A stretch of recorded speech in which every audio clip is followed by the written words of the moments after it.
تحقیر ہے۔ جب میں سیرت النبی کو بیان کرنے لگتا ہوں میرا دل چاہتا ہے کہ چاہت اور محبت کے تمام الفاظوں کو یکجا کروں، پھر انہیں الفت و محبت کے ترازو پر تولوں، عمدہ اور بھاری الفاظ کا انتخاب کروں، پھر انہیں آب زمزم سے دھو ڈالوں، پھر اس سے سیرت النبی بیان کرنے لگوں، تب بھی اس سے زائد کچھ نہیں کہہ سکتا۔ ارباب نظر کو کوئی ایسا نہ ملے گا، بندے تو مل جائیں گے مولا نہ ملے گا۔ تاریخ اگر ڈھونڈے گی ثانی محمد، تاریخ اگر ڈھونڈے گی ثانی محمد، ثانی تو بڑی چیز ہے سایہ نہ ملے گا۔ ارباب عقل و دانش، ایک وقت تھا کہ پہلے اس دنیا میں ہر طرف کفر کے بادل چھائے ہوئے تھے،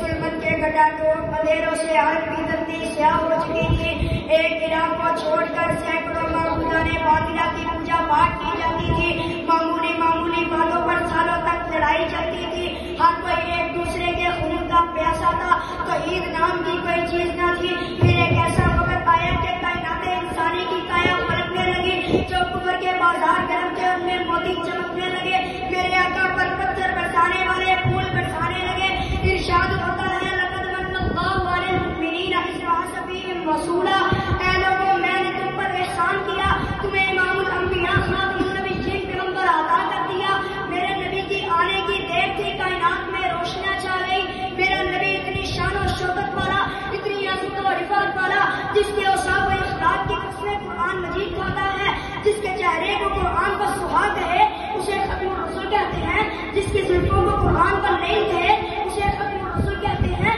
جس کی آنکھوں کو قرآن مازاغ البصر کہے اسے ختم الرسل کہتے ہیں، جس کی چادر کو قرآن یا ایھا المدثر کہے اسے ختم الرسل کہتے ہیں، جس کے سینے کو قرآن الم نشرح کہے اسے ختم الرسل کہتے ہیں۔ پھر رب لم یزل بھی محبوب کی محبت میں گمسم ہو کر فرماتے ہیں اے میرے محبوب پیغمبر تو رحمت للعالمین ہے، میں رب العالمین ہوں، میرے سوا رب کوئی نہیں، تیرے سوا رحمت کا تاجدار کوئی نہیں۔ تو پھر میں کہتا چلوں گا محمد مصطفیٰ کہیے، محمد مصطفیٰ کہیے، خدا کے بعد بس وہ ہیں، پھر ان کے بعد کیا کہیے، عقیدت کا تقاضا ہے کہ ختم الانبیاء کہیے، ارے محبت کا ہے یہ اسرار کے محبوب خدا کہیے۔ سامعین محترم،